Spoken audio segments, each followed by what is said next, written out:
कमळे, ही bag कुणाची आहे ग? माझी. ती बॅग आणि ती गादी माझी आहे. आता आजपासून मी पण इथेच राहणार आहे. इथंच राहणार म्हणजे?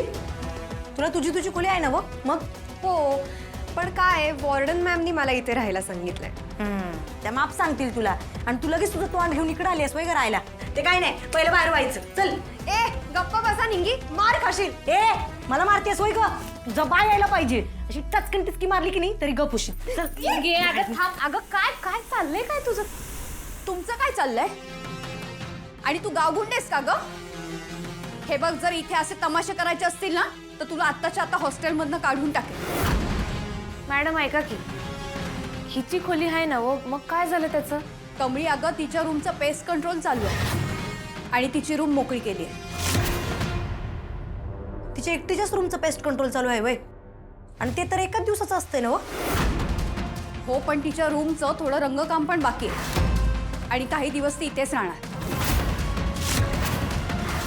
आणि कोण कुठे राहणार ना हे तुम्ही मला शिकवायचं नाही. एकदाच सांगते, नीट राहायचं असेल तर राहा, नाहीतर तुम्ही तुमची रूम खाली करा. डोंट वरी गाईज, मी छान राहीन तुमच्या बरोबर. पोरीनं तिच्याबरोबर नीट राहायचा आणि तिची एक सुद्धा तक्रार आली ना तर गाठ माझ्याशी आहे.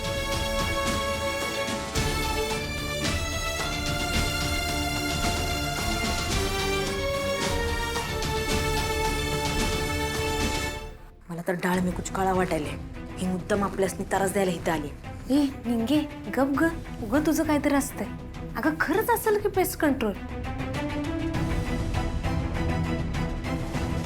कामिनी आजींनी मला पैसे देऊन इथे राहायला सांगितलंय खरं, पण या गावच्या मुलींसोबत मी कशी राहणार आहे यार.